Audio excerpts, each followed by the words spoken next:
जय हिंद दोस्तों, वंदे मातरम। आप सभी का स्वागत है हमारे YouTube चैनल पर। दोस्तों, आज की क्लास हम लोग लेके उपस्थित हुए हैं एनपीए। पिछली इकोनॉमिक सीरीज में हमने लगभग 17-18 क्लासेस की हैं, जिसमें मैंने बहुत बेसिक से स्टार्ट किया है, जिसके थ्रू आप यूपीएससी, स्टेट पीएससी के सभी एग्जाम्स में जो भी पुराने क्वेश्चन आए हुए हैं आप सॉल्व भी कर सकते हैं उनको। तो मैंने बहुत बेसिक से शुरुआत की है और उसी बेसिक स्ट्रक्चर में, बेसिक क्लास के स्ट्रक्चर में आज हमारा लगभग 19 या 20 लेक्चर होगा, जिसमें आज हम कमर्शियल बैंक के अंतर्गत एनपीए की स्टडी शुरू करेंगे। जो मित्र अभी नए जुड़े हों वो पहले पुरानी वीडियो को देख लें हमारी, वहाँ से चीज़ों को समझ लें, फिर यहाँ पर देखेंगे तो और बेहतर तरीके से समझ में आएगा। आइए दोस्तों, हम बात करते हैं एनपीए क्या होता है, कैसे भारतीय अर्थव्यवस्था पर अपना प्रभाव देता है, क्या ये भारतीय अर्थव्यवस्था के लिए अच्छा माना जाएगा या ये खराब माना जाएगा। इसकी हम पूरी जानकारी लेंगे और पूरा डिटेल में आप समझेंगे कि एनपीए किसे कहते हैं, एनपीए की श्रेणियां क्या होती हैं, एनपीए के कारण क्या होते हैं, एनपीए के प्रभाव क्या होंगे और एनपीए के क्या समाधान हो सकते हैं। मतलब ये समस्या अगर बढ़ रही है तो इसकी चुनौतियां क्या हैं, उसके समाधान क्या किए जाएंगे, क्या आरबीआई इसमें कोई समाधान करने के लिए कोई अमेंडमेंट या कोई बिल या कोई टूल्स वगैरह ला रही है, या सरकार के द्वारा कोई एक्शन हो रहा है। पूरी डिटेल से हम विस्तार से इसकी चर्चा करेंगे। आइए दोस्तों, हम एनपीए की बात करें। एनपीए का मतलब होता है सामान्य भाषा में कि आपने किसी से कोई ऋण लिया 10 लाख का, 5 लाख का, और आपने एक निश्चित समय के बाद एक भुगतान नहीं किया उसको। अर्थात अगर आप किसी से, मान लेते हैं कि 10 लाख रुपए आप लेते हैं किसी से, और आपने कहा कि मैं 1 वर्ष बाद जो है कि आपको 15% इंटरेस्ट रेट पे रिटर्न करूंगा, यानी ये आपने लिया उससे मूलधन और ये आपका है ब्याज। अब मान लीजिए वो कोई और नहीं, वो एक बैंक है, ए नाम की कोई बैंक है जिससे आपने ये पैसा लिया है, और आपका नाम कुछ भी हो सकता है। और आपने क्या किया कि बैंक को न तो मूलधन रिटर्न किया और न ही जो है कि उस पर जो ब्याज था वो भी रिटर्न नहीं किया, तो बैंक के लिए क्या बन जाएगी, ये एनपीए। लेकिन इसकी मेजर बात याद रखिएगा दोस्तों, ये पूरी की पूरी एक्टिविटी 90 डेज से शुरू होती है। मतलब अगर आप 90 दिन के अंदर न तो कोई मूलधन की राशि देते हैं और न ही कोई ब्याज की राशि देते हैं, तो बैंक इसको अपनी फाइल में या अपनी बैलेंस शीट में एनपीए नाम से क्रिएट कर देता है कि फला नाम के व्यक्ति ने 10 लाख रुपए हमसे उधार लिए हैं 15% इंटरेस्ट रेट पे, वो भी 90 डेज हो चुके हैं और अभी तक कोई भी किस्त नहीं आई है, न मूलधन की आई है न ब्याज की आई है। और ऐसी चीज़ों को, ऐसी श्रेणी को वो एनपीए नाम से लिख देता है। अब आप इसी लाइन से समझ गए होंगे कि अगर आप किसी बैंक का पैसा लेके भाग जाते हैं, या दूसरी भाषा में कहें आप उस बैंक का पैसा नहीं चुकाते हैं, तो कहीं ना कहीं ये बैंक के लिए समस्या क्रिएट करेगा। क्योंकि आपको 10 लाख रुपए बैंक ने दे दिए, उसने इस 15% पे प्रॉफिट कमाने की सोची थी, लेकिन आपने पैसे लिए और वापस नहीं दिए, तो बैंक के लिए समस्या हो रही है। और कहीं ना कहीं ये 10 लाख किसी आम जनता के ही पैसे होंगे। जब कोई व्यक्ति, दूसरा व्यक्ति बी या सी जब बैंक में पैसे लेने पहुंचेगा और बैंक के पास पैसे कम होंगे, तो ऐसी स्थिति में क्या होगा कि बैंक इन लोगों को पैसे देने में असमर्थ हो सकती है। अब आप समझ गए होंगे कि क्या एनपीए भारतीय अर्थव्यवस्था के लिए अच्छा माना जाएगा या खराब। मुझे बताने की जरूरत नहीं है, आप सीधे देख रहे हो कि भारतीय अर्थव्यवस्था के लिए एक खराब पॉइंट ऑफ व्यू माना जाता है। इसीलिए लगातार ये चर्चा में बना हुआ है, चाहे वो मेहुल चौकसी के काम हो या नीरव मोदी के हों या विजय माल्या के हों। ये तो एक विलफुल डिफॉल्टर के रूप में हमारे सामने पेश किए गए हैं। ऐसा नहीं कि केवल यही तीनों पूरे भारत का पैसा लेके भागे हैं। ऐसे बहुत छोटे छोटे जो है कि कारोबारी हैं, बिजनेसमैन हैं, आम व्यापारी है, किसान हैं, हम जैसे स्टूडेंट्स हैं, बहुत सारे लोगों ने पैसा लिया है लेकिन बैंक को सही समय से रिटर्न नहीं कर पाते हैं। वो सभी पैसा क्या होता है, एनपीए में क्रिएट हो जाता है। आइए दोस्तों, हम इसकी और विस्तार से चर्चा करते हैं कि आई होप कि आपको समझ में आ गया होगा कि एनपीए क्या होता है और किस तरीके से हमारी भारतीय अर्थव्यवस्था के साथ साथ बैंकिंग गतिविधियों पे भी प्रभाव डालता है। ठीक है दोस्तों, तो देखते हैं हम एनपीए कहाँ कहाँ क्रिएट हो सकता है। आप एक कॉमन सा सेंस लगाइए कि आप बैंक के पास अगर जाते हैं तो आप ऑब्जर्व करते होंगे, आपने पढ़ा भी होगा कि बैंक से कौन कौन सामान्यतः लोन लेता है। आप कहोगे सर स्टूडेंट भी लेता है, शादी विवाह के लिए भी लोग पैसे लेते हैं, सिविलियन भी लेते हैं, बिजनेसमैन भी लेते हैं, शेयर मार्केट के जो शेयर होल्डर्स होते हैं वो भी लोन लेते हैं, किसान भी लेते हैं। मतलब ए टू जेड बैंक जिसको चाहे उसको लोन दे सकती है और कोई भी चाहे लोन ले सकता है। थोड़ी सी कुछ शर्तें होती हैं कि आपके पास आईडी प्रूफ होना चाहिए, आपकी डिटेल्स होनी चाहिए, पैन कार्ड, आधार कार्ड, आपका एक बैंक अकाउंट होना चाहिए, और कुछ आपके पास कोलेट्रल होना चाहिए। कोलेट्रल मतलब एक ऐसी गिरवी रखने वाली संपत्ति जिसके आधार पे बैंक आपको लोन दे सकता है। इसके बारे में मैंने पिछली क्लास में बताया भी है, और आगे जहाँ जहाँ ये आएगा मैं आपको बता दूंगा। या आम भाषा में कहें कि अगर आप बैंक से 10 लाख का लोन लेने जाते हैं तो आपका शरीर देख के या चेहरा देख के नहीं देगा, वो आपसे कहेगा भाई 10 लाख के बदले आप ऐसी कौन सी वस्तु हमारे पास गिरवी रखते हैं। सामान्य भाषा में ज़मीन के कागज़ रख देते हैं लोग, बंगला रख देते हैं, 4 व्हीलर रख देते हैं। तो ये कोलेट्रल कहलाता है, जिसके दम पर या जिसके सापेक्ष में आपको पैसा मिलता है। तो मुझे उम्मीद है कि अब आप समझ गए होंगे, आम भाषा में कहूँ कि जब 90 डेज के अंदर न तो मूलधन आ रहा हो वापस और न ब्याज आ रहा हो वापस, तो बैंक ऐसे लोन को, ऐसे पैसों को क्या करता है, वो एनपीए की श्रेणी में क्रिएट कर देता है। अब जरा हम देखते हैं कि कहाँ कहाँ एनपीए क्रिएट हो सकता है। आइए हम इसको भी देख लेते हैं कि कहाँ कहाँ एनपीए क्रिएट हो सकता है, कौन कौन ऐसे लोग हैं जो एनपीए क्रिएट करते हैं। देखिए, एनपीए का सीधे अर्थ में कहें कि कोई भी क्रिएट कर सकता है, मतलब कोई भी किसी का पैसा ले और पैसा न दे तो वो एनपीए की श्रेणी में हो गया। लेकिन ये व्यवहार या ये एनपीए के लेन देन केवल बैंकिंग सेक्टर के रूप में होता है। आप मेरा पैसा लेके अगर चले जाते 10,000 5,000, तो मैं एनपीए नहीं कहूँगा कि आपने मेरा एनपीए जो है कि क्रिएट कर दिया। मैं ये कहूँगा कि आपने मेरा पैसा नहीं दिया, मेरा बजट बिगड़ गया है। मैं एनपीए वर्ड यूज़ नहीं करूँगा। आप अपने दोस्तों को पैसा देते होंगे 2,000 4,000, वो समय पर न दें तो यही होता है ना, गाली भी आती मुँह में कि भाई इनको क्यों दे दिया हमने पैसा, नेक्स्ट टाइम ना दे। लेकिन आप ये नहीं कहते कि मेरा एनपीए बिगड़ गया, आप कहते हैं कि मेरा बजट बिगड़ गया इस महीने का, मैं ये काम नहीं कर पाऊंगा, मैं नेक्स्ट मंथ करता हूँ। तो इसी तरीके से, लेकिन जब बैंकिंग गतिविधि में हम देखते हैं तो इसको हम एनपीए शब्द से बोलते हैं, नॉन परफॉर्मिंग एसेट। आइए जरा हम देखते हैं बैंक से लोन कौन कौन लेता है उसके आधार पर। जब हम कृषि सेक्टर की बात करते हैं, भारत एक कृषि प्रधान देश है जिसमें 60% से अधिक लोग कृषि में लगे हुए हैं, तो भाई सबसे अधिक पैसा कौन लेगा, कृषि सेक्टर से लेंगे। लेकिन दिक्कत ये होती है कि बैंक इनको ट्रस्टेबल नहीं समझता है। बैंक सोचता है कि ये मेरा पैसा तो ले लेंगे लेकिन सही समय से ये रिटर्न नहीं करेंगे, बैंक जो है कि मेरा पैसा जो है कि रिटर्न नहीं करेंगे सही समय से। और ऐसे में क्या होता है, अब हम देखते हैं कि कृषि क्षेत्र में जब किसान लोन लेता है तो उसके लिए 2 कंडीशन होती हैं कि या तो वो अल्पकालिक फसल पे ले या दीर्घकालिक फसल पर। भाई किसान दोनों फसलों पे ले सकता है।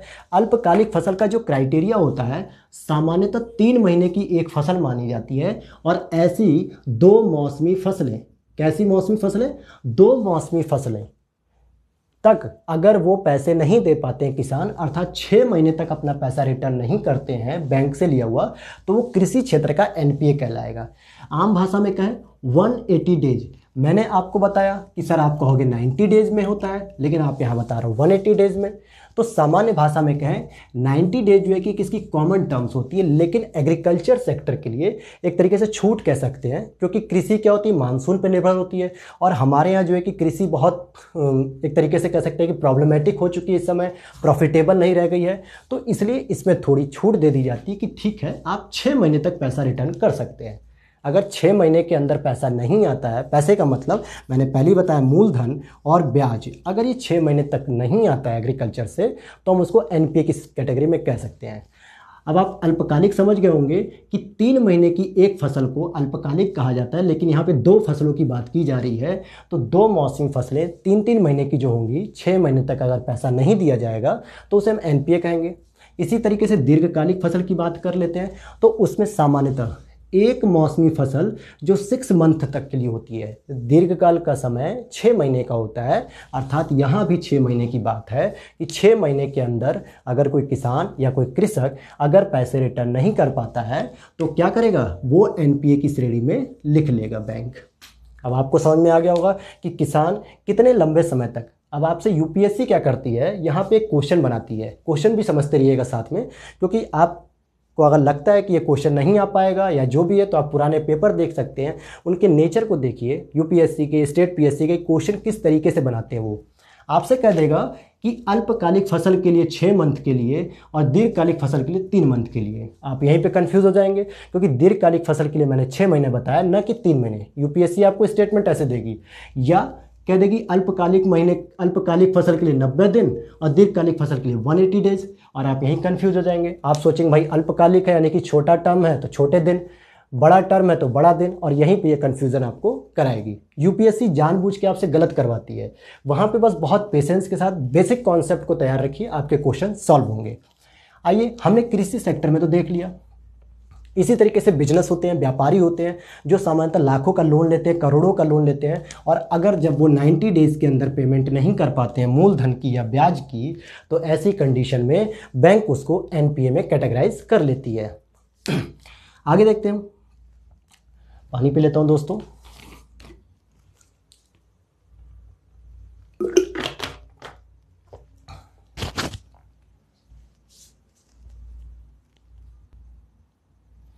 और दोस्तों, ओवरड्राफ्ट, कैश क्रेडिट, मैंने आपको बताया है कि ओवरड्राफ्ट लिमिट क्या होती है, कैश क्रेडिट क्या होता है, इससे जस्ट पिछली क्लास में मैंने बताया है।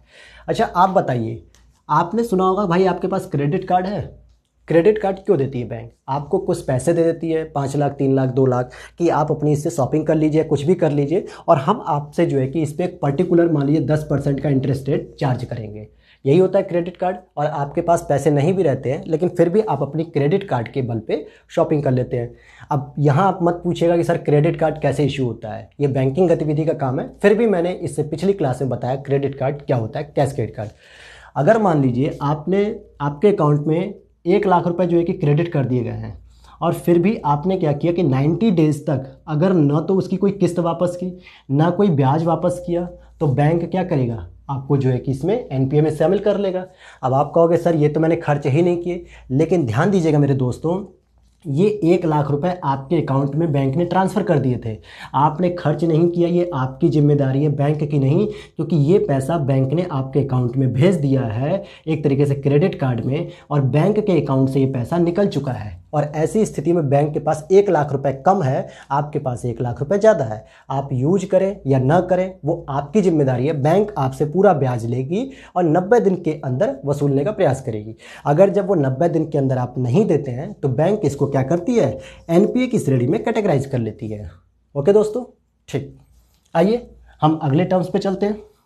उम्मीद करता हूं कि आपको एनपीए समझ में आ रहा होगा। ये बहुत जटिल टॉपिक नहीं है, बहुत आसान टॉपिक है। सामान्यतः इसको न्यूज़पेपर में भी आप पढ़ते होंगे, लेकिन यहाँ मैं कोशिश कर रहा हूँ कि और भी ईजी बना सकूँ आपके लिए। आइए अब हम इसकी बात करते हैं श्रेणियों की, कि क्या एनपीए की कोई श्रेणी भी होती है? तो बिल्कुल जी हाँ दोस्तों, 3 श्रेणियाँ होती हैं। मैंने 3 श्रेणियाँ लिखी हैं, 1, 2, 3 तरीके के एनपीए होते हैं। इसका मतलब ये थोड़े है कि आप 90 डेज के अंदर मत दीजिए और जो है कि बैंक उसको आजीवन लेके बैठी रहे कि नहीं भाई, जब तक व्यक्ति डेथ नहीं कर जाता, मर नहीं जाता, तब तक हम उसको एनपीए की श्रेणी में चढ़ाए रखेंगे। ऐसा थोड़े है। हो सकता है बैंक का कर्मचारी न रहे या बैंक ही बंद हो जाए। तो ऐसी कंडीशन में क्या होता है, हम कैटेगराइज करते हैं कि कब तक हम उम्मीद करें। जैसे होता है ना कि आप किसी दोस्त को कुछ पैसे दे देते हैं और वो शहर को ही छोड़ के चला जाता है, इलाहाबाद दिल्ली में आप रह रहे हो और वो पैसा ही लेके और चला गया शहर छोड़ के, आप कब तक उसकी आंखें देखते रहेंगे? एक होता है ना कि भाई 1 साल, 2 साल, 3 साल छोड़ो, अब जाने तो पैसा खत्म हो गया, यानी अब वो पैसा नहीं मिलेगा। कुछ इसी तरीके से बैंक भी करती है, 1, 2 साल, 3 साल, 4 साल इंतजार करती है, उसके बाद वो कुछ कानूनी प्रक्रियाएँ चलाती है, जिसमें कानूनी प्रक्रियाओं में क्या क्या होंगे वो हम आगे की क्लास में चर्चा करेंगे।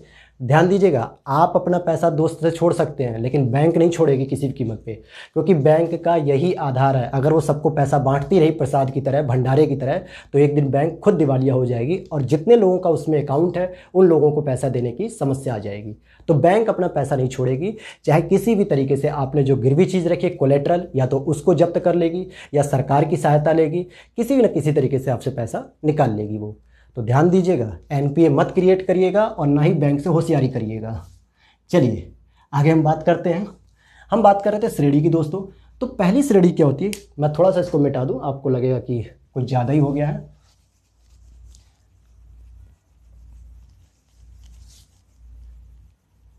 उम्मीद करता हूँ कि अब आपको समझ में आ गया होगा कि एनपीए कहाँ कहाँ क्रिएट होता है और कैसे कैसे जो है कि वो काम करता है, और क्या होता है आपका कैश क्रेडिट कैसे होता है, ओवरड्राफ्ट में कैसे वो होता है, एग्रीकल्चर सेक्टर में कितने 180 डेज के लिए कैसे हो जाता है, ये सारी चीज़ें। आइए अब हम बात करते हैं अपने टॉपिक की। देखिए दोस्तों, इसमें 3 श्रेणियाँ होती हैं। कितनी श्रेणियाँ होती हैं? 3 श्रेणियाँ। सब स्टैंडर्ड श्रेणी का मतलब क्या होता है, पहले इसको आप समझिएगा। देखिए यहाँ पे आप बहुत आसानी से समझिएगा, बहुत ज़्यादा कॉन्फ्लिक्ट नहीं करना है, बहुत ज़्यादा कन्फ्यूज़न नहीं क्रिएट करना है। सिंपल भाषा में कहूँ, मान लीजिए आपने टुडे, मान लेता हूँ मैं टुडे की बात कर लेता हूँ कि आज आपने जो है कि बैंक से 1 लाख रुपए ले लिया। ठीक है, ध्यान से समझिएगा इस चीज़ को। कैटेगराइजेशन इसी में 3 प्रकार के मैं करूँगा। बैंक आपसे कितने दिन तक इंतजार करेगी? 90 डेज तक करेगी। बिल्कुल सही, 90 डेज तक करेगी। अगर 90 डेज में आपने कोई रिटर्न नहीं किया बैंक को, तो बैंक इसको क्या करेगी, कहेगी भैया अब ये एनपीए हो गया। तो एनपीए में जब इसने शामिल किया तो ये तो इसका पहला दिन हुआ। ध्यान समझिएगा, कौन सा दिन, 90 डेज वाला दिन इसका पहला दिन कहलाएगा एनपीए की श्रेणी में, क्योंकि 90 डेज तक बैंक इंतजार कर रही थी कि आप पैसा लेके आओगे, और ऐसे में वो कोई एनपीए नहीं लिखेगी, बल्कि 90 डेज के बाद उसने कहा कि अब इसको एनपीए में शामिल करो, और ये एनपीए का पहला दिन होगा। अब यहाँ से हम शुरू करेंगे लगभग 1 साल तक, सॉरी लगभग नहीं, ये फिक्स है, 1 साल तक या 365 दिन या 366 दिन। इस 1 दिन से लेके 365 दिन तक जो भी चीज़ रहती है, इस श्रेणी को हम क्या कहते हैं, सामान्यतः सब स्टैंडर्ड, क्या कहते हैं दोस्तों, सब स्टैंडर्ड श्रेणी। मैंने देखिए यही लिखा है कि 1 वर्ष तक एनपीए की श्रेणी में रहना। क्या लिखा मैंने, 1 वर्ष तक एनपीए की श्रेणी में रहना। अब आप समझ गए होंगे कि एनपीए की श्रेणी यानी 1 वर्ष की जो काउंटिंग होगी वो हम यहाँ से नहीं करेंगे जिस दिन से हमने लोन लिया था, बल्कि हम 90 डेज तक इंतजार करने के बाद यहाँ से हम शुरू करेंगे कि आज वो एनपीए का पहला दिन हो गया, जो कि आपके लोन ले जाने वाला 90 डेज था। तो 90 डेज का मतलब यहाँ से वो शुरू करता है एनपीए की श्रेणी, और ये पहला दिन यहाँ से होता है, और यहाँ से शुरू होने के बाद 1 साल तक सब स्टैंडर्ड की श्रेणी में होता है। आइए, उम्मीद कर रहा हूँ आपको समझ में आ रहा होगा बहुत आसानी से। अगर कोई प्रॉब्लम भी आ रही हो तो प्लीज़ कमेंट सेक्शन में जो है कि हमें इनबॉक्स कमेंट कीजिएगा, और हमें रिप्लाई वहाँ भी दे सकते हैं, या अगली क्लासेस में हम उसको बता देंगे आपको। वैसे तो आपको समस्या नहीं आ रही होगी, बहुत आराम से चल रहे हैं, कोई जल्दबाजी नहीं है। मेरे पढ़ाने का तरीका थोड़ा स्लो है, पिछली क्लासेस में भी आप देख सकते हैं। मेरा मोटिव होता है कि चीज़ें समझ में आनी चाहिए, एक बार चीज़ें समझ लो ताकि फिर उसमें कोई कॉन्फ्लिक्ट ना हो, कहीं और वीडियो देखने की ज़रूरत ना पड़े, कोई समस्या ना क्रिएट हो, तो बहुत आसानी से। तो आपने क्या देखा, ये जो 90 डेज था हमने माना था, यहाँ तक इंतजार करा था, और यहाँ से वो एनपीए की कैटेगरी में शुरू हो गया, और यहीं से वो पहला दिन शुरू हो गया आपकी श्रेणी का। यहाँ से 1 वर्ष तक हमने इंतजार किया, और इसको हमने कह दिया सब स्टैंडर्ड की श्रेणी में ये हो गया। अब आप समझ रहे होंगे इस 1 दिन को एक किया था। अब ध्यान दीजिएगा दोस्तों, दूसरा होता है डाउटफुल एसेट। मतलब बैंक को अब डाउट होने लगता है कि मेरा पैसा मिलेगा भी या रफू चक्कर हो गया लेके, तो इसमें डाउट होने लगता है। और डाउट होने की स्थिति में क्या होता है, जब वो कहता है कि भाई 1 वर्ष से भी अधिक या 1 वर्ष तक इस श्रेणी में रहे। क्या कहा मैंने, 1 वर्ष तक इस श्रेणी में जब रहेगा, मतलब फिर से समझिएगा, सब स्टैंडर्ड एसेट थी 1 वर्ष तक एनपीए की श्रेणी में। भाई एनपीए की श्रेणी में आप 1 वर्ष तक रहे तब सब स्टैंडर्ड कहलाया, और अब सब स्टैंडर्ड से लेके अगले 1 वर्ष तक आपको इस श्रेणी में रहना पड़ेगा, तब आप कहलाओगे डाउटफुल। अगर मैं आपको और इजी फॉर्म में बताऊं तो आप ईमानदारी से बताइएगा, इस समय 24 मंथ हो गए कि नहीं हो गए दोस्तों। भाई 12 महीने तो मैंने यहाँ गुजार लिए एनपीए की श्रेणी में रह के सब स्टैंडर्ड के नाम से। अब मैं सब स्टैंडर्ड की श्रेणी में भी जो है कि 1 वर्ष तक गुजारूंगा, तो ओवरऑल 12 महीने यहाँ, 12 महीने यहाँ, 24 महीने हुए कि नहीं। तो डाउटफुल एसेट में कब तक रह रहा है, 24 महीने तक रह रहा है। अब हम अगली बात करते हैं, जरा यहीं पर ध्यान दीजिएगा, इसको भी पकड़े रहिएगा, छोड़िएगा मत। अगला है लॉस एसेट। अब बैंक को लगता है कि अब तो मेरा पैसा गया, अब मुझे सरकार की मदद लेनी होगी, आरबीआई की मदद लेनी होगी, कुछ कानूनी पेच होंगे, कुछ कानूनी क्रियाविधियाँ होंगी, हम उनकी सहायता लेंगे। छोड़ेगा नहीं लेकिन आपको, ये ध्यान दीजिएगा। आप कहीं भी चले जाइए, आपका पैसा नहीं मिलेगा, आप नहीं मिलोगे, आपकी कोलेटरल तो मिलेगी, आपने किसी न किसी चीज़ पे लिया होगा उधार या लोन, चाहे वो घर हो, चाहे बंगला हो, चाहे गाड़ी हो, चाहे एजुकेशन डिग्रियाँ हो। छोड़ेगा नहीं बैंक। मैं आपको डरा नहीं रहा हूँ, जागरूक कर रहा हूँ कि हमें एक ईमानदार नागरिक होने के नाते बैंक से अगर हमने अपनी मुसीबत में पैसा लिया है, अपनी मुसीबत के समय समस्या का समाधान किया है, तो बैंक को भी मुसीबत में मत पड़ने दीजिए, बैंक को एक निश्चित समय से अपना पैसा रिटर्न करिए। चलिए मैं अगली बात करता हूँ लॉस एसेट की। अब वर्ड में ही दिख रहा है कि भाई लॉस मान लेगा, बैंक सोचेगा अब पैसा पूरी तरीके से जा चुका है, अब ये सामान्य तरीके से नहीं आएगा, अब इसके लिए हमें कानूनी क्रियाएँ करनी होगी, कानूनी कुछ कार्रवाई करनी होगी। लेकिन क्या करता है वो, 36 मंथ बाद भी, 36 मंथ बाद भी एनपीए की श्रेणी में रहता है। शुरू के 12 मंथ, दूसरे अगले 12 मंथ, 24 मंथ टोटल हो गए। अब डाउटफुल की श्रेणी में भी तो 1 वर्ष तक रहेगा दोस्तों, और यही जो है कि 1 वर्ष रहने का मतलब 12 मंथ हो गए। और आप जोड़ लीजिए, 12 मंथ ये थे, अगले 12 मंथ होने वाले 24 मंथ हो गए थे, फिर ये अगला 12 मंथ जैसे हम जोड़ेंगे तो इसको 36 मंथ कहेंगे, बिल्कुल कह सकते हैं। फिर से समझिएगा, क्योंकि ये कैटेगराइजेशन आपको यूपीएससी एग्जाम में सामान्यतः नहीं पूछता है, लेकिन अगर कभी आ भी जाए तो आप क्वेश्चन को टैकल कर सकें। क्या मैंने बताया कि एनपीए की श्रेणी में 1 दिन से शुरू होकर 1 साल तक तो सब स्टैंडर्ड की श्रेणी में 1 साल तक तो डाउटफुल एसेट, और डाउटफुल की श्रेणी में 1 साल तक तो क्या कहेंगे, लॉस एसेट। तो अब आपको क्लियर हो चुका होगा, यानी अब वापसी की कोई उम्मीद नहीं होती। जो बैंक के ऑडिटर होते हैं वो कहते हैं भैया अब पैसे की कोई उम्मीद नहीं है, अब ग्राही की यानी ग्राहक की राह देखना बेकार है, अब पलके ना बिछाइए, अब कानूनी दांव पे शुरू करिए। तो जो पलके बिछाए बैठे होते ना बैंक वाले या आप लोग भी, वो पलके मत बिछाया करिए अपने दोस्तों के लिए। एक बार जो गया पैसा वो गया, दोस्तों से तो उम्मीद ही नहीं है कि पैसा रिटर्न कर लें। तो ऐसी स्थिति में लेकिन बैंक ऐसा नहीं है, बैंक हर हाल में अपना पैसा निकालेगा। मैंने बता दिया, आप जिस भी कोलेटरल पे लेंगे आपकी वो कोलेटरल जब्त की जाएगी। लेकिन अब आप कहोगे सर क्या बैंक के कर्मचारी इतनी गुंडागर्दी करेंगे कि चले आए हमारे घर पे हमारा घर जब्त कर लें? तो जी नहीं, ऐसा नहीं होता है। बैंक के कर्मचारी सिविलियन होते हैं, हमारी तरह, हमारे आपकी तरह परिवार के सदस्य होते हैं। हाँ, वो अपने कानूनों से बंधे होते हैं, अपनी क्रियाविधि से बंधे होते हैं, और इसके लिए वो क्या करते हैं, कानूनी सहारा लेते हैं, पुलिस का, मजिस्ट्रेट का। ये सारी चीज़ें हम पढ़ाएंगे। आपने सुना होगा सरफेसी एक्ट, DRT, बहुत सारी चीज़ें हैं, ये सारी चीज़ें हम पढ़ाएंगे आगे। अभी हम एक एक करके आगे बढ़ रहे हैं NPA में। उम्मीद करता हूँ कि शायद दिक्कत नहीं आ रही होगी आपको दोस्तों। पिछली क्लासेस में भी आपने बहुत सारा सपोर्ट दिया था, तो यहाँ भी उम्मीद करूँगा कोई दिक्कत नहीं होगी। अच्छा, हम बात करते हैं अब कि NPA के कारण क्यों NPA बढ़ रहा है। क्या बैंक किसी को पैसा देती है? जैसे मान लेते हैं आप अपने दोस्तों को पैसा दे रहे हैं, तो कोई भरोसा करते होंगे ना कि चलो मेरा पुराना पार्टनर है, या मेरे गांव का है, मेरे शहर का है, या मेरा बहुत अच्छा दोस्त है, पैसा लेके कहीं नहीं जाएगा, इमरजेंसी पड़ने पे 10,000, 15,000, 20,000 दे देते हैं। फैमिली वालों से लेके दे देते हैं या इधर उधर से जुगाड़ करके देते हैं। दूसरी बात छोड़िए, गर्लफ्रेंड पे भी बहुत भरोसा करते हो, पैसा दे देते हैं। होता क्या है, पैसा दोनों ही लेके भाग जाते हैं। ठीक है, लेकिन क्यों ऐसा हो रहा है भाई NPA? क्या बैंक जब पैसा देता होगा तो क्या बैंक केवल आपके इन दस्तावेजों पे भरोसा कर लेता है, या वो इसके पीछे कुछ चेक भी करवाता है कि भाई अपने एक अधिकारी को भेजता है? आपने देखा होगा जब आप लोन के लिए अप्लाई करते हैं तो एक बैंक का कर्मचारी आता है, अधिकारी आता है, ये जांच करने के लिए कि इस कागज़ में जो भी आपने लिखा है कि मेरा ये घर है, ये मकान है, ये गाड़ी है, क्या ये है भी वास्तविक रूप में या नहीं। तो ये सारी चीज़ चेक करता है। लेकिन इसके बावजूद भी NPA बढ़ रहा है, तो क्या बैंक में कोई फॉल्ट है, क्या एग्रीकल्चर में कोई फॉल्ट है, क्या हमारे सिविलियन के नेचर में कोई फॉल्ट है, या पूरी सिस्टम में ही कोई फॉल्ट है? ये चीज़ देखना होगा। तो पहले हम कारण की बात करते हैं। तो दोस्तों आपको मैंने बताया था कि एग्रीकल्चर में भी सेक्टर में भी दिया जाता है लोन। भाई एग्रीकल्चर सेक्टर में लोन इस समय मोदी गवर्नमेंट के द्वारा एग्रीकल्चर को प्रमोट करने के लिए बहुत फोकस किया जा रहा है। UPSC भी फोकस कर रही है। 7 से 8 क्वेश्चन 2020 UPSC में पूछे गए एग्रीकल्चर पे ही, सीधे इकोनॉमिक्स से कनेक्ट करके एग्रीकल्चर पे पूछे गए। तो हम बात करते हैं कृषि क्षेत्र में। आपको मैंने बताया था कि एक तो 6 मंथ के 2 थे, 3 महीने की जो मौसमी फसल होती है 2 मौसमी फसल को लेके होता है।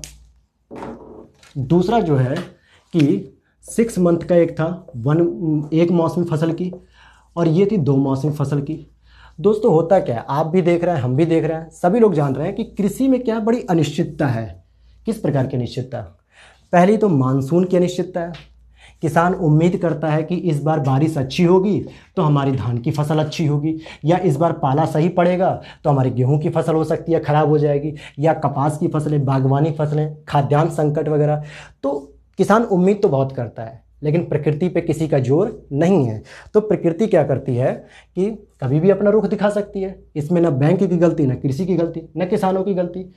तो होता क्या है कि मानसून में जो अनिश्चितता आती है, इसकी वजह से जब फसल नहीं हो पाती ढंग से और किसान को उसका सही मूल्य जब नहीं मिल पाता है दोस्तों, तो किसान के पास 2 ऑप्शन होते हैं। या तो खुदकुशी कर ले, यानी कि वो सुसाइड कर ले, खुदकुशी कर ले, या फिर जो है कि वो बैंक से जो है कि एक अपील कर ले कि भाई मैं अभी पैसे आपके नहीं दे सकता हूँ, आप मुझसे नेक्स्ट टाइम ले लीजिएगा या मुझे कुछ समय बढ़ा के दे दीजिएगा।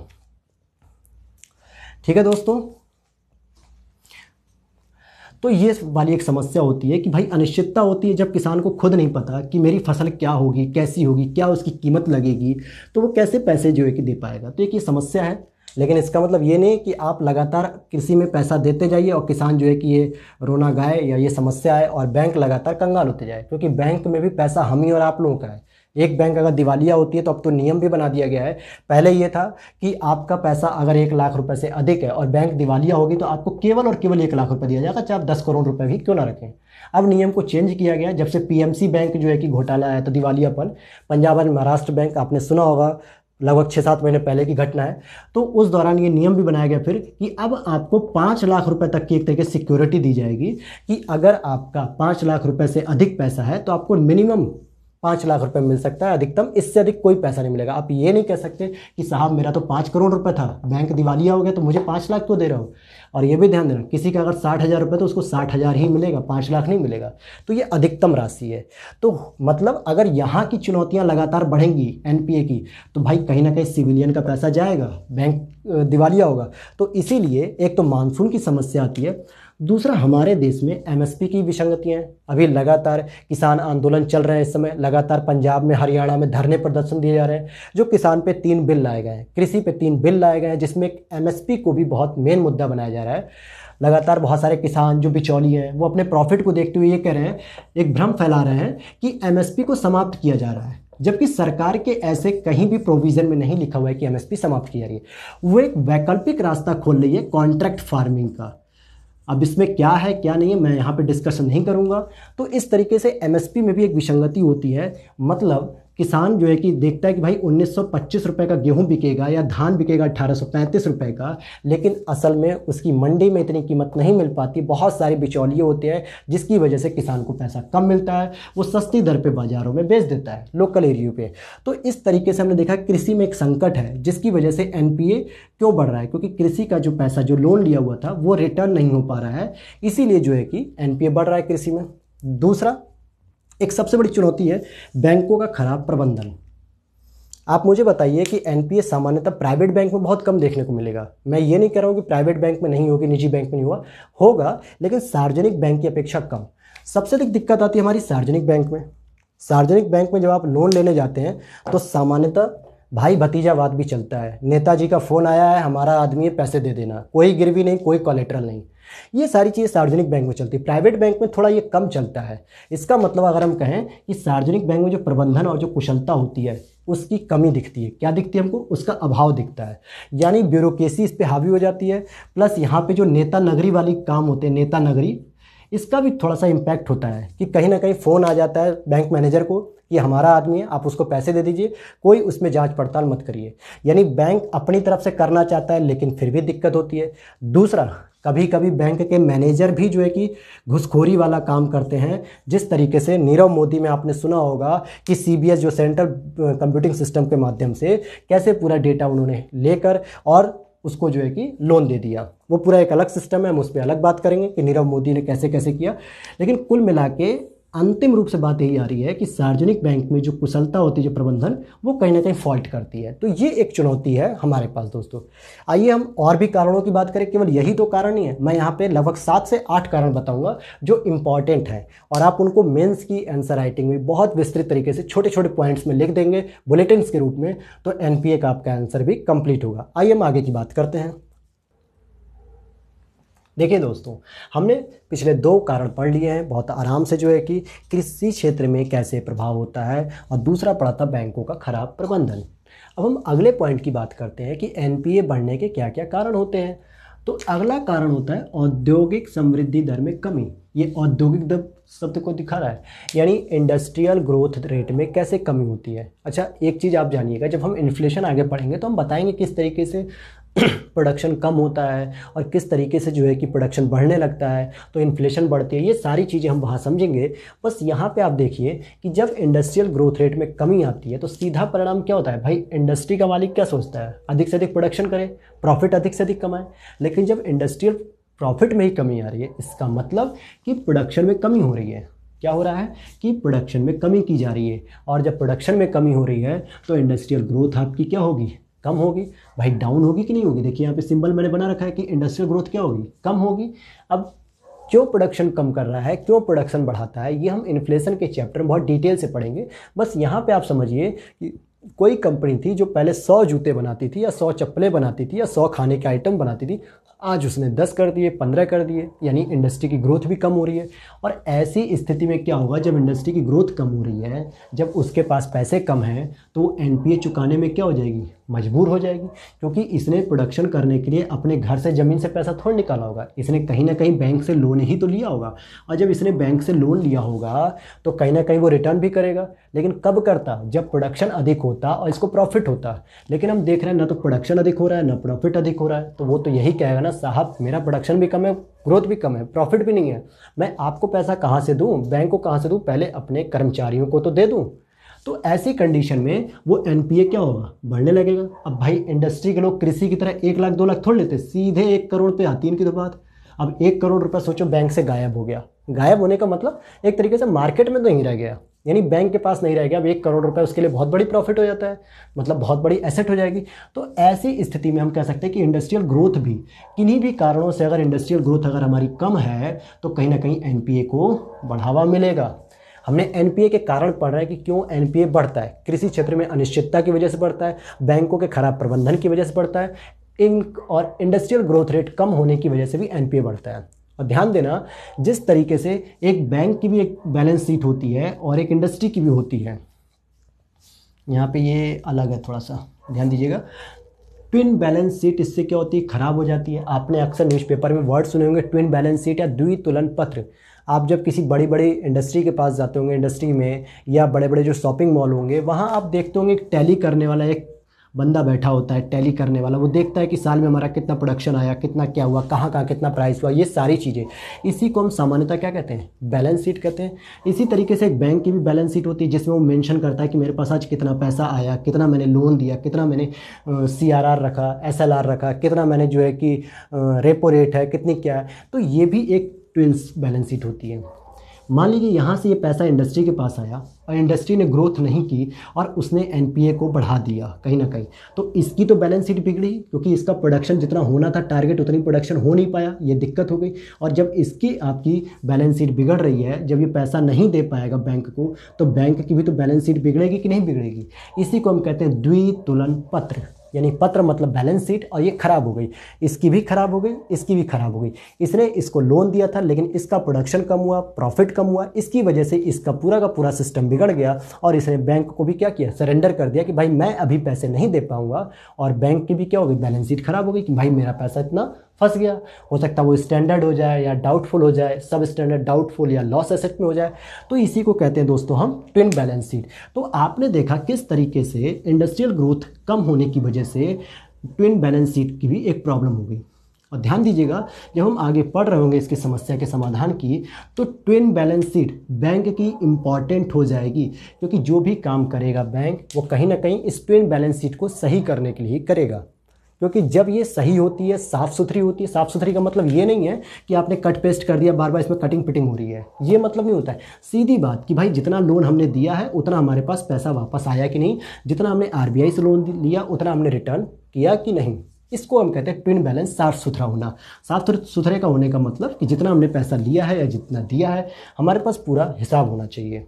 और जब ये साफ़ सुथरी रहती है, यानी ट्विन जो मतलब बैलेंस शीट है वो जब सही रहती है, तो ऐसे में बैंक की साख बढ़ जाती है, यानी कि बैंक की छवि सुधरती है कि भाई ये बैंक अच्छी है, दिवालिया नहीं हुए। आज हम क्यों कहते हैं कि SBI, bank of Baroda, Punjab national bank, ये सब बहुत अच्छी बैंक है, क्योंकि इनकी ट्विन बैलेंस शीट हमेशा मतलब बैलेंस शीट हमेशा बैलेंस रहती है, कोई प्रॉब्लम नहीं आती है और कस्टमर इनसे खुश रहते हैं, इनकी सर्विस से। ऑल टाइम जब चाहोगे आप लोग को लोन मिल जाएगा, बहुत सारी सुविधाएँ ये फैसिलिटी देते हैं। तो इसी को कहते हैं बैलेंस शीट। और जब इंडस्ट्री खराब होती है तो बैंक की भी वो खराब कर देता है। इसी को हम कहते हैं एनपीए के साथ साथ ट्विन बैलेंस शीट। आपको वन लाइन में दे सकता है कि ट्विन बैलेंस शीट क्या हो सकता है, ऑप्शन में भी जो है कि दे सकता है एक तरीके से ऑप्शन के रूप में कि ट्विन बैलेंस शीट से आप क्या समझते हैं, उसके बारे में कुछ इसी तरीके की होती है। आगे देखते हैं एक और रीजनेबल कारण। मान लीजिए किसी कारण से हमारे देश की ग्रोथ ही कम हो जाए। कभी भाई प्रोडक्शन करने वाला चाहता है कि मैं प्रोडक्शन करूं, कृषि वाला किसान चाहता है कि मैं उत्पादन को अधिक से अधिक पैदा करूं और पैसे जो है कि रिटर्न करूं बैंक के। हम जैसे सिविलियन भी चाहते हैं कि हमने जो एजुकेशन लोन लिया या हाउस लोन लिया या कार के लिए लोन लिया है, हम उसे भी समय समय पर वापस करें। लेकिन ऐसी क्या कारण आते हैं जिसकी वजह से ग्रोथ ही कम हो जाती है, तो हमारे पास जब पैसे ही नहीं होंगे तो हम कहाँ से वापस करेंगे, ये भी एक समस्या होती है। तो इसमें हर बार हमेशा केवल व्यक्ति का या इंडस्ट्री का या किसान का ही दोष नहीं होता है, कभी कभी परिस्थितियों की दोष होता है। जैसे मान लीजिए ग्लोबल लेवल पे मंदी आ जाए, जैसे हम कहते हैं डिप्रेशन एक तरीके से। भाई ग्लोबल लेवल पे ही जब मंदी आ जाएगी, यानी कि प्रोडक्शन कर रहा है इंडस्ट्री का मालिक, लेकिन उस प्रोडक्शन को खरीदने वाला कोई वैश्विक लेवल पे खरीदार नहीं है, तो प्रोडक्शन क्या होगा, कम हो जाएगा, इंडस्ट्री ग्रोथ कम हो जाएगी, एनपीए बढ़ जाएगा। यानी कि ग्लोबल लेवल पे ऐसी क्या कंडीशन आ गई। अगर दोस्तों मैं बात करूं यहाँ पे, तो एक 1929 का एक क्राइसिस आया था, एक जो है कि 1997 का एक क्राइसिस आया था, एक क्राइसिस 2008 में आया था। हमने तीनों क्राइसिस देखे हैं। इसको भी वैश्विक मंदी कहते हैं, इसको एशियन फाइनेंशियल मतलब कहते हैं, जो मंदी आई थी एक तरीके से, यानी कि फिनेंशियल क्राइसिस आ गया था 1997 में एशिया के आसपास, मतलब एशिया में सॉरी, और 2008 में भी आई थी वैश्विक मंदी। जब हम FRBM एक्ट पढ़ रहे होंगे और बहुत सारी आगे कमेटियाँ पढ़ेंगे तो इसका बार बार जिक्र करेंगे हम आगे, ठीक है। तो ये होती है ग्लोबल मंदी। अब मंदी ही जब है तो प्रोडक्शन कितना भी अधिक कर लो, आपके खरीदार नहीं होंगे तो आपका पैसा नहीं आएगा, प्रॉफिट नहीं होगा, और ऐसी कंडीशन में आप लगातार NPA बढ़ाते जाएंगे। तो इसमें किसी कंपनी के मालिक का कोई दोष नहीं है, किसी सिविलियन का दोष नहीं, सामान्यतः ऐसी परिस्थितियां ही कुछ हो जाती हैं। दूसरी अगर हम बात करें घरेलू नीति की, तो घरेलू नीतियां भी कभी कभी क्या होता है, हमें प्रॉब्लमेटिक कर देती हैं। कुछ नीतियां सरकार की ऐसी होती हैं जो तार्किक नहीं हो पाती हैं या किसी तरीके से उनकी आलोचना की जाती है, तो वो घरेलू नीतियां भी क्या करती हैं, हमारी ग्रोथ को कम कर देती हैं। मान लीजिए कहीं GST बढ़ जाता है या GST कम हो जाता है, या रॉ मटेरियल्स की कीमत बढ़ जाती है, या खदानों पर या खनन पर कोई टैक्स लग जाता है, तो ऐसी स्थिति में घरेलू नीतियाँ भी क्या करती हैं, ग्रोथ को कम करती हैं। और जब प्रॉफिट कम होगा, ग्रोथ कम होगी, तो NPA तो बढ़ेगा ही बढ़ेगा। ये 4 तो कारण हो गए इंपॉर्टेंट। और एक सबसे मज़ेदार कारण है जो बिहार में इस समय चल रहा होगा, यूपी में 2022 में चलेगा, पूरे भारत में 2024 में चलेगा दोस्तों। और अभी इससे पहले जब कांग्रेस की सरकार अर्थात कि राजस्थान में जब चुनाव हो रहे थे, हरियाणा में हो रहे थे, मध्य प्रदेश में हो रहे थे, बहुत जिक्र था इसका। आप लोग समझ चुके होंगे कि मैं किस पॉइंट की बात कर रहा हूँ। और ये सबसे एक तरीके से मेरे नज़र में सबसे ख़राब कारण माना जाता है, क्योंकि ऐसा नहीं होना चाहिए। आप इकोनॉमिक गतिविधि को अलग रखिए, अपने पॉलिटिकल एजेंडे को अलग रखिए, लेकिन जनता और नेता एक दूसरे का भला चाहते हैं, और ऐसी ही कंडीशन जब जनता और नेता एक दूसरे के भला करने में जुट जाते हैं तो आर्थिक व्यवस्था डाउन कर देते हैं। बहुत आराम से आपने सुना होगा, राजनीतिक लाभ के लिए, यानी कि कहीं ना कहीं वोट बैंक के लिए क्या करते हैं नेता, कर्ज माफ़ी का ऐलान कर देते हैं। और इस चक्कर से जैसे ही चुनाव आने वाले होते हैं, आम जनता, किसान या सिविलियन या पढ़े लिखे लोग या कोई भी लोग क्या कहते हैं ऐसा करो, 2 लाख का लोन निकलवा लो, किसी बहाने से 1 लाख का लोन निकलवा लो, सरकार आने वाली है, कहीं ना कहीं कर्ज माफ़ी के चुनाव की घोषणा हुई है और हमारे 2 लाख रुपए बच जाएंगे। लेकिन असल में देखा जाए तो बैंक के तो गए ना पैसे, और ऐसी स्थिति में क्या हुआ, इकोनॉमिक क्राइसिस आएगा इंडियन इकोनॉमी में। तो ये भी एक गलत काम है। आपकी आवश्यकता हो तो आप लीजिए पैसा, ठीक है, सरकार किसानों का कर्ज माफ़ करती है, जो नहीं दे पाते उनका किसानों का कर्ज माफ़ करती है, अच्छी बात है। लेकिन कभी कभी क्या होता है कि सिविलियन भी इसका फ़ायदा उठाने लगते हैं, ये गलत काम है। सिविलियन, मेरे कहने का मतलब जो अच्छे खासे तरीके से कमा सकते हैं, सारी चीज़ें कर रहे हैं, अनावश्यक रूप से लोन लेके जो है कि बैंक का NPA बढ़ाने के साथ साथ भारतीय अर्थव्यवस्था में भी प्रॉब्लमेटिक करते हैं। और उससे भी बड़ी गलती होती है नेताओं की, जो अपने छोटे से वोट बैंक के चक्कर में या वोट बैंक का प्रॉफिट देखने के चक्कर में बड़ी बड़ी घोषणाएं कर देते हैं और कर्ज माफ़ी का ऐलान कर देते हैं। मैं मानता हूं कि कर्ज माफ़ी के बाद जो पैसा होता है वो बैंक को कहीं ना कहीं सरकार के द्वारा ही दिया जाता है, जिसको हम कह सकते हैं रिकैपिटलाइजेशन। हम आगे समझेंगे, पुनः पूंजीकरण यानी पूंजीकरण करना, लेकिन इसमें एक लंबा प्रोसेस लगता है। बैंक का तो पैसा चला गया ना एट द टाइम जब पैसा चला गया तो बैंक के पास तो पैसा कम हो गया, उसकी एसेट कम हो गई। अब गवर्नमेंट बनेगी, कब देगी कब नहीं देगी, आपको भी पता है, मुझे भी पता है, कितने लोगों का कर्ज माफ़ होता है, कितने लोगों का नहीं होता है, बहुत सारी उसमें समस्याएं देखने को मिलती हैं। आइए दोस्तों, अब हम बात करते हैं राजनीतिक लाभ की। हमने बात कर ली है, अब आप समझ गए होंगे कि NPA क्या होता है, मैंने कैसे उसकी शुरुआत की थी कि 90 डेज के अंदर अगर मूलधन या कहीं ना कहीं ब्याज अगर नहीं आता है तो हम उसको NPA की श्रेणी में देते हैं। NPA कहाँ कहाँ हो सकता है, एग्रीकल्चर सेक्टर में हो सकता है, कैश क्रेडिट में होता है, सिविलियन के द्वारा होता है, या बिजनेसमैन के द्वारा जो पैसा लिया जाता है रिटर्न नहीं करने पे होता है। प्लस उनकी मैंने श्रेणियाँ भी बताई, सब स्टैंडर्ड होती है एक श्रेणी, दूसरी होती है आपकी डाउटफुल एसेट, तीसरी होती है आपकी लॉस एसेट। फिर NPA बढ़ने के कुछ मैंने 4-5 कारण बता दिए रीजनेबल। और अब हम बात करेंगे कि क्या NPA का परिणाम होगा। अगर NPA लगातार इसी तरीके से बढ़े तो हम क्या देखते हैं परिणाम। तो मैं ज़्यादा पॉइंट पे नहीं, 3 पॉइंट पे आपको डील करूंगा जो सबसे व्यापक है। भाई बैंक पे क्या असर होगा, क्योंकि जिसका NPA जा रहा है पहले तो उस पर हम असर देखेंगे, दूसरा पूरी अर्थव्यवस्था पे क्या असर पड़ेगा, और तीसरा सरकार पे क्या असर पड़ेगा। अब आप कहेंगे सर सरकार कहाँ से आ गई इसमें, पैसा तो लोगों ने लिया है, सरकार की इसमें क्या गलती है। बिल्कुल, अभी 5वां पॉइंट मैंने दिखाया था कर्ज माफ़ी। भाई सरकार ने अपने चुनावी मुद्दे के लिए क्या किया कि कहीं ना कहीं जो है कि राजनीतिक लाभ के लिए कर्ज माफ़ी की, बहुत सारी घोषणाएं करती हैं, तो कहीं ना कहीं उससे बैंकों का पैसा डूबने लगता है, तो सरकार की उसकी भूमिका बढ़ जाती है। आइए हम इस पर विस्तार से चर्चा करते हैं।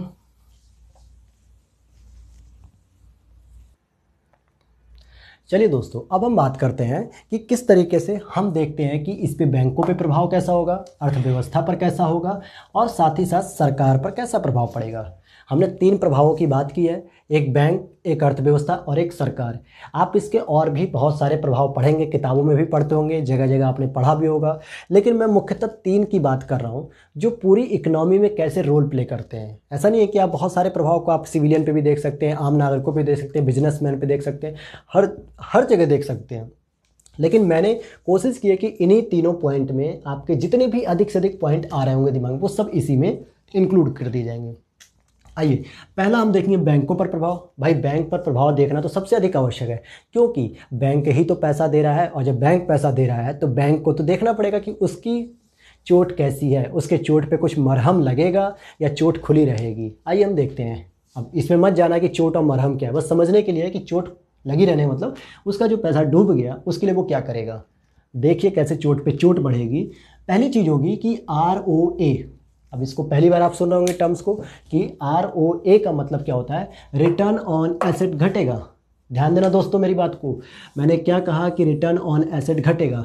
एसेट का मतलब क्या होता है, एक ऐसी परिसंपत्ति जिसको बैंक किसी कस्टमर को देती है कि आप मेरे को जो है कि 2 साल बाद या 1 साल बाद 15-20% इंटरेस्ट रेट पे, 10% इंटरेस्ट रेट पे आप मुझे पैसा रिटर्न करोगे, आप पैसा रिटर्न करोगे।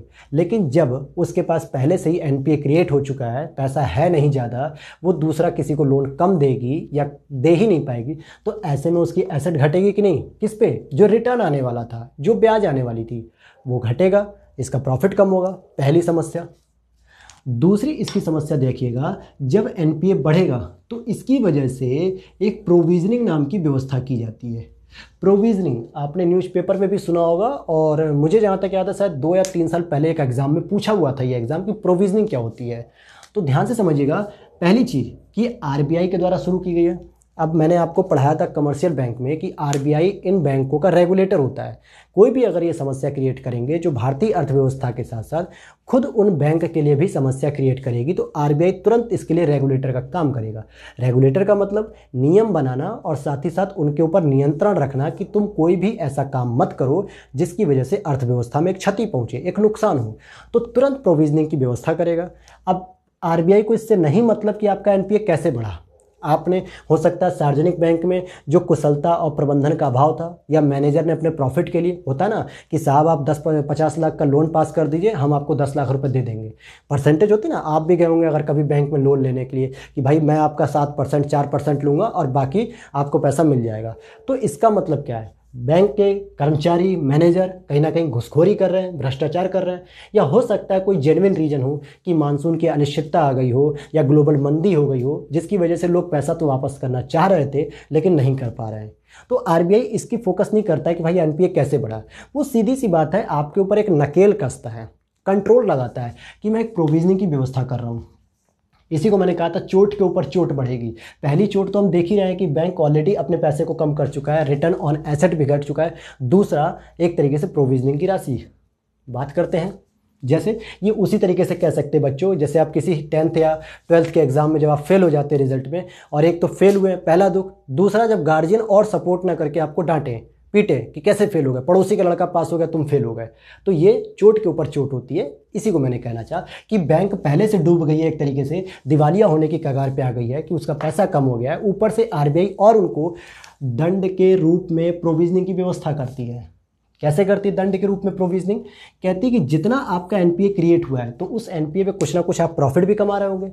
मान लो आपने 10 लाख रुपए दिया था, सोचा होगा कि 10 लाख पे मुझे 1 लाख रुपए जो है कि कुछ प्रॉफिट मिलेगा। कब, जब वो बैंक को पैसा वापस मिलता ब्याज के साथ, मूलधन के साथ, तो NPA। लेकिन बैंक ने ये नहीं सोचा था कि NPA हो जाएगा, उसने तो ये दिमाग में रखा होगा ना कि मुझे 10 लाख रुपए देने पे 1 लाख रुपए मान लो प्रॉफिट होगा। तो RBI कहती जो बेटा तुम्हारा NPA के एवरेज में जो लाभ कमा रहे थे ना 1 लाख रुपए, और 1 लाख रुपए कमाने के चक्कर में 10 लाख रुपए तुम NPA बैठा दिए हो, उस 1 लाख का कुछ % हिस्सा तुम्हें सुरक्षित रखना पड़ेगा अपने लिए। क्यों रखना पड़ेगा, हो सकता है लगातार तुम NPA देते जाओ और एक समय आएगा बैंक दिवालिया हो जाए। ऐसी स्थिति में जो CRR होते हैं, जो SLR होते हैं, या NPA के कुछ एवरेज में रखा हुआ प्रॉफिट लेवल जो मुद्रा होती है, वो आपके दिवालिया होने की स्थिति को रोक लेगी, बचा लेगी। इसको हम कैश वॉलेट भी कहते हैं कि अपने वॉलेट में एक पैसा रखे रहो जो इमरजेंसी में काम आएगा। समझ पा रहे होंगे मेरी इस पॉइंट को, समझिएगा। प्रोविजनिंग एक तरीके से दंड के रूप में आरबीआई लगाती है। यहाँ पे दंड कोई लाठी डंडा या पुलिस वाला दंड नहीं है, सिंपल सी चीज़ कहती है वो कि भाई जितना आप एनपीए पे प्रॉफिट कमा रहे थे, 10 लाख का आपने लोन दिया ये सोच के कि मुझे 1 लाख रुपए का प्रॉफिट होगा, तो वो कहीं ना कहीं आपका जो 1 लाख का प्रॉफिट था उसके एवज में कुछ % हिस्सा आपको सुरक्षित रखना पड़ता है। एनपीए तो हो गया, बैंक को तो बाद में पता चला, लेकिन आरबीआई कहती है मुझे नहीं पता, मुझे बस इतना पता है जो एनपीए क्रिएट हुआ उस पर जो पैसा आपको मिलने वाला था उस पैसे का कुछ % हिस्सा आप सुरक्षित रखो। इसी को कहते हैं सामान्यतः प्रोविजनिंग। बहुत आसान भाषा में मैंने समझाया है कि बैंक को नहीं पता था कि वो एनपीए हो जाएगा। उसे तो ये था कि भाई 10 लाख रुपए मैंने दिए हैं, मुझे रिटर्न में 11 लाख मिलेंगे, 1 लाख रुपए प्रॉफिट मिलेगा। तो आरबीआई कहती है अब तो 10 लाख रुपए चले गए, एनपीए क्रिएट हो गया, और जो 1 लाख रुपए प्रॉफिट सोच रहे थे उस प्रॉफिट का कुछ % हिस्सा आपको अपने पास रखना होगा। इससे क्या होता है, जब इस चीज़ को रखा जाएगा तो इससे क्या होगा, नेट प्रॉफिट में कमी आएगी। अब समझिएगा, मान लेता हूं मैं कि एक बैंक के पास, मान लेते हैं कि हम 50 लाख रुपए थे, उसका 10 लाख रुपए ऑलरेडी चला गया है, बचा है उसके पास 40 लाख रुपए। अब जब उसके पास 40 लाख रुपए बचा है और इसी 40 लाख रुपए में से आपको 1 लाख % जो इस पर प्रॉफिट मिल रहा था इस 10 लाख का, उस 1 लाख का मान लेते हैं कि 60,000 रुपये आपको सुरक्षित रखना पड़ेगा। तो कितना बचा, लगभग बच जाएगा आपके पास 39,40,000 रुपये।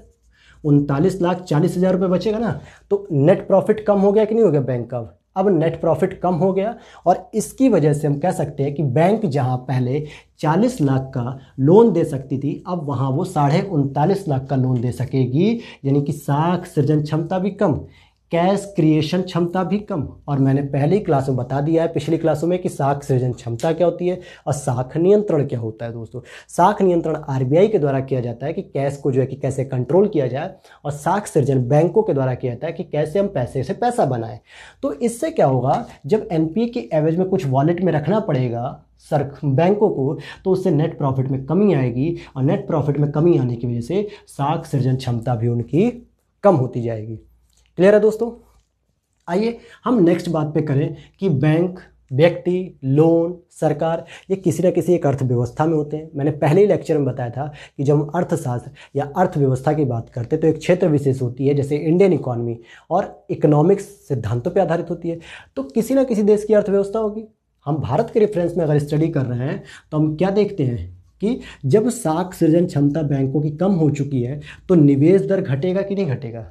भाई ये 40 लाख का लोन देने में सक्षम थी, पहले 50 लाख इसके पास थे, 10 लाख चला गया एनपीए में, 40 लाख का लोन देने में सक्षम थी, लेकिन प्रोविजनिंग की वजह से अब ये केवल 39 लाख का लोन दे पाएगी या 39.5 लाख का। तो कहीं ना कहीं 50,000 या 60,000 रुपये कम हुआ ना। मैं तो एक एग्जाम्पल दे रहा हूँ, ये करोड़ों में राशि होती है। तो इस लिहाज से आप देखेंगे कि जब साख सृजन क्षमता कम होगी तो निवेश दर भी तो कम हो जाएगी, क्योंकि ये इन्वेस्टमेंट लिखा है दोस्तों, शॉर्ट फॉर्म है। इन्वेस्टमेंट कैसे कम हो जाएगा, क्योंकि जब जो फैक्ट्री के मालिक होंगे, जो प्रोडक्शन करने वाले लोग होंगे, जो इंडस्ट्री के लोग होंगे, जब बैंकों के पास जाएंगे लोन लेने और लोन की डिमांड अधिक करेंगे, लेकिन बैंक क्या कहेगा, मेरे पास लोन केवल 39 लाख रुपए है देने के लिए, 40 लाख नहीं है। तो 1 लाख रुपए का कहीं ना कहीं क्या हुआ, इन्वेस्टमेंट कम हुआ कि नहीं हुआ। अब आप इसको इमेजिन कर सकते हो कि अगर ये करोड़ों में राशि हो तो करोड़ों राशि का निवेश दर कम हो गया। इसी से हम कह सकते हैं कि कहीं ना कहीं अर्थव्यवस्था क्या होगी, नकारात्मक हो जाएगी, और इससे क्या होगा, फाइनली ग्रोथ कम हो जाएगी, और ग्रोथ कम होने से संसाधनों की गतिशीलता कम होगी। संसाधन 4 प्रकार के होते हैं, भूमि, श्रम, पूंजी, उद्यमशीलता, मैंने पहले ही बता दिया है, और इनकी गतिशीलता भी कम हो जाएगी। दूसरी भाषा में कहूँ, जब ग्रोथ कम होगी, निवेश दर कम होगा, तो प्रोडक्शन भी कम होगा, इससे एम्प्लॉयमेंट भी कम होगा, यानी एक बेरोजगारी की समस्या बढ़ेगी। तो हम सीधा जोड़ सकते हैं कि एनपीए बढ़ने से कहीं ना कहीं एम्प्लॉयमेंट की भी समस्या आती है, रोजगार की भी समस्या आती है। आज क्यों हम कोरोना काल में ये कह रहे हैं कि सारी इंडस्ट्रियां बंद हैं, सभी श्रमिक अपने घर जा चुके हैं, करोड़ों लोगों की नौकरियां चली गई। इसका मतलब क्या हुआ, एनपीए तो नहीं है, लेकिन प्रोडक्शन कम हुआ ना। अब प्रोडक्शन कम होने की वजह से लोग क्या होते हैं, मजदूरों की छटनी करते हैं, तो इस वजह से एम्प्लॉयमेंट जनरेट नहीं हो पाता है, अनएम्प्लॉयमेंट की एक समस्या आने लगती है। और जब अनएम्प्लॉयमेंट की समस्या आती है तो कहीं ना कहीं महामारी के रूप में, अर्थात बेरोजगारी भी एक समस्या के रूप में क्रिएट हो रही है। लगातार यूट्यूब पे, ट्विटर पे हैशटैग, बहुत सारी चीज़ें चल रही हैं, चाहे सीएम हो चाहे पीएम हो, सभी को हैशटैग किया जा रहा है। तो ये सारी एक समस्याएं क्रिएट होती रहती हैं। क्लियर है दोस्तों। तो एनपीए बढ़ने की वजह से हमने क्या देखा कि कैश क्रेडिट में जो है कि कमी आएगी, साख सृजन क्षमता कम होने से निवेश दर में कमी आएगी, और निवेश दर में कमी आने की वजह से हम कह सकते हैं कि इंडिया की ग्रोथ रेट कम हो सकती है, संसाधनों की गतिशीलता कम हो सकती है। गतिशीलता का मतलब अब श्रम की गतिशीलता कम, अर्थात अनएम्प्लॉयमेंट शुरू हो जाएगा, बेरोजगारी शुरू हो जाएगी। क्लियर है दोस्तों। एक अंतिम मैं बात कहना चाहूँगा और इसी के साथ हम लेक्चर समाप्त करेंगे आज का अपना, जो है सरकार पर प्रभाव। जरा आप देखते हैं, मैंने कहा था ना कि मैं सरकार को भी इसमें जोड़ूंगा। आप कहोगे सर सरकार तो इसमें आ नहीं रही थी, भाई व्यक्ति ने लोन लिया, बैंक से लिया, बैंक का घाटा हो गया, व्यक्ति भाग गया, कोई भी हो, तो सरकार का इसमें क्या रोल है? बिल्कुल बहुत बड़ा रोल है दोस्तों। सरकार को तो हम इग्नोर ही नहीं कर सकते। ध्यान देना, जब एनपीए बढ़ रहा है तो मैंने कहा था कि बैंक क्या करे, कहीं ना कहीं सरकारी कार्रवाइयों का प्रयोग करेगी, कानूनी कार्रवाइयों का प्रयोग करेगी, या सरकार से मदद की गुहार करेगी। कर्ज माफ़ी के दौरान मैंने बताया था आपको कि जब कर्ज माफ़ी होती है तो सरकार जो है कि उस पैसे को क्या करती है, बैंकों को दे देती है कि भाई सबका लेटर ले आओ, सबका हिसाब लाओ, कितने किसान ऐसे थे या कितने श्रमिक ऐसे थे या कितने परिवार ऐसे थे जिन्होंने इतने लाख रुपए का लोन लिया है, मैं उनका लोन माफ़ कर चुका हूँ और मैं आपको उनके बदले पैसा दे रहा हूँ, ब्याज के साथ या मूलधन, केवल जो भी हो, वो अंदर की बातें हैं। तो कहीं ना कहीं जब एनपीए बढ़ेगा तो सार्वजनिक बैंकों में क्या होगा, पूंजी की व्यवस्था करनी पड़ेगी, और ये पूंजी की व्यवस्था मैक्सिमम लेवल पे करनी होगी, लाखों हजारों में नहीं बल्कि करोड़ों में भी करनी पड़ती हैं ये मैक्सिमम। और मुझे एक चीज़ बताओ, जब सरकार ने अधिक से अधिक पैसा एनपीए की वजह से बैंकों में दे दिया तो कहीं ना कहीं सरकार पे एक राजकोषीय दबाव बढ़ेगा। अब आप कहोगे सर फिजिकल डेफिसिट क्या होता है, हम आगे की क्लास में समझेंगे, लेकिन बस इतना समझ लीजिए, एक राजकोष होता है सरकार के पास जहां से वो अपना पैसा खर्च करती है। सरकार क्या करती है, जनता के लिए कल्याणकारी योजनाएं बनाती है, ये सारे काम करती है, और कहीं ना कहीं सरकार जनता की भला करती है। हम कहते हैं ना कि हमारा भारत एक डेमोक्रेटिक कंट्री है और रिपब्लिक है, कल्याणकारी होता है। डीपीएसपी हम पढ़ते हैं, directive principles of state policy, जिसमें हम क्या कहते हैं कि सरकार के द्वारा कल्याणकारी योजनाएं अधिक से अधिक दी जाती हैं, लेकिन उन योजनाओं के लिए पैसे भी तो चाहिए। लेकिन पता चलता है कि सरकार ने करोड़ों पैसे एनपीए की वजह से सार्वजनिक बैंक में दे दिए ताकि वो बैंक दिवालिया ना हो सके। और ऐसी स्थिति में जब राजकोषीय दबाव बढ़ने लगता है तो सरकार क्या करती है, एक ऑप्शन मिलता है कि भाई कल्याणकारी योजनाओं में से कटौती करने लगो। जो हम बजट में पढ़ते हैं ना कि शिक्षा पे इतना पैसा दिया, उज्ज्वला योजना पे इतना दिया, या सब्सिडी इतनी दी जा रही, किसानों को इतनी सहायता, आयुष्मान भारत पे भी कुछ ना कुछ पैसा दिया जाता है, मनरेगा में दिया जाता है। तो ये सारी जो योजनाएं होती है ये प्रभावित होने लगती है जब सारा का सारा पैसा या अधिक से अधिक पैसा एनपीए की वजह से सार्वजनिक बैंक में जाता है सरकार का, क्योंकि बैंक तो छाप नहीं सकती पैसा। और ये क्यों नहीं छाप सकती, ये सारी चीज़ें हम आगे समझेंगे जब धीरे धीरे हम आगे बढ़ेंगे स्टेप बाय स्टेप। तो बैंक को कहीं ना कहीं पैसा चाहिए होता है और वो पैसा सरकार से मिलता है। तो सरकार के पास जो पैसा करोड़ों रुपए था जो इस कल्याणकारी योजना में लग सकता था, लोगों का जीवन स्तर सुधर सकता था, इस इंफ्रास्ट्रक्चर की सुविधाएं बेहतर हो सकती थी, या कुछ भी हम कह सकते हैं, लेकिन वो पैसा जब बैंक में चला गया तो राजकोषीय दबाव बढ़ गया और सरकार ने क्या किया, कल्याणकारी योजनाओं में कटौती कर दी। फिर हम लोग डिबेट करते हैं बैठ के कि भाई एजुकेशन के लिए इतना बजट दे रही है सरकार, जबकि दूसरे देश में इतना सारा बजट होता है, हमारे देश में इतना कम होता है, कहाँ से हम शिक्षित करेंगे, हम मिड डे मील पे इतना पैसा दे रहे हैं, हम आयुष्मान भारत पे इतना दे रहे हैं, मनरेगा पे इतना दे रहे हैं। तो कहीं ना कहीं कल्याणकारी योजनाएं केवल उसी कारण से प्रभावित नहीं होती कि एनपीए से, एक मात्र नहीं बल्कि एक फैक्टर हो सकता है कि कल्याणकारी योजनाओं में अगर पैसे कम आ रहे हैं तो एक ये भी कारण हो सकता है कुछ पैसा सरकार ने रिकैपिटलाइजेशन, एक टर्म्स होती है पुनर्पूंजीकरण करना, यानी एनपीए की वजह से सार्वजनिक बैंकों में वो पैसा दे दिया है जिसकी वजह से योजनाएं प्रभावित हो रही हैं दोस्तों। ठीक है दोस्तों, आज का लेक्चर हम यही समाप्त करते हैं। अब आपने एक तरीके से एनपीए को देख लिया कि एनपीए क्या होता है, एनपीए क्या होता है, और उसी के साथ साथ जो है कि आपने ये भी देख लिया कि एनपीए क्या होता है और उसकी श्रेणियां भी देख ली आपने, और कहीं ना कहीं श्रेणियों के साथ आपने उसके कारण देखे कि कैसे एनपीए बढ़ता है, और उसके साथ साथ आपने उसका प्रभाव देख लिया कि सरकार पे क्या प्रभाव होता है, अर्थव्यवस्था पे क्या प्रभाव होता है, और बैंकों पे क्या प्रभाव होता है। मैं उम्मीद करता हूं कि आपको एनपीए से रिलेटेड अब कोई भी समस्या नहीं होगी, और आप पुराने पेपर को जरा उठाइएगा और एनपीए से रिलेटेड अगर कहीं पे कोई क्वेश्चन दिए हों तो उनको देखिएगा। सारे के सारे क्वेश्चन यहीं से सॉल्व हो जाएंगे। बस बेसिक टर्मिनोलॉजी आपको पता होनी चाहिए, थोड़ा सा बेसिक कॉन्सेप्ट आपको पता होना चाहिए जो मैंने बताया है। इसको सही तरीके से यूज करके आप अपने क्वेश्चन के आंसर को सॉल्व कर सकते हैं। और ध्यान दीजिएगा, आगे मैं यूँ कहने जा रहा हूँ कि अब हम नेक्स्ट डे पढ़ेंगे दोस्तों अगली क्लास में, उसमें हम पढ़ेंगे कि उपाय क्या है। आप कहोगे सर आपने समस्या बता दी, कारण बता दिए, श्रेणियां बता दी, इसके उपाय भी तो बता दो। एनपीए कैसे समाप्त होगा, एनपीए के लिए क्या कर रही है बैंक, क्या कर रही है आरबीआई, क्या कर रही है सरकार, क्या कर रही है, हम सिविलियन क्या कर सकते हैं, बिजनेसमैन क्या कर रहा है। तो अब हम बात करेंगे उपाय की। लेकिन अब दोस्तों आज विदा लेने का समय हो चुका है और वीडियो काफ़ी लंबी हो चुकी है, तो अब हम नेक्स्ट क्लास में इसकी उपाय की बात करेंगे। और दोस्तों वीडियो अच्छी लगी हो तो प्लीज़ लाइक कीजिएगा और चैनल को सब्सक्राइब कर लीजिएगा और बेल आइकन को जरूर ऑन कर लीजिएगा, नोटिफिकेशन मिलता रहेगा। और अपने दोस्तों के साथ भी जो यूपीएससी, स्टेट पीएससी या वनडे कंपटीशन की जो तैयारी कर रहे हो, आप उनको शेयर कर सकते हैं ताकि वो भी इकोनॉमिक्स की एक अच्छी क्लास का जो है कि बेनिफिट उठा सकें। जय हिंद दोस्तों, जय भारत।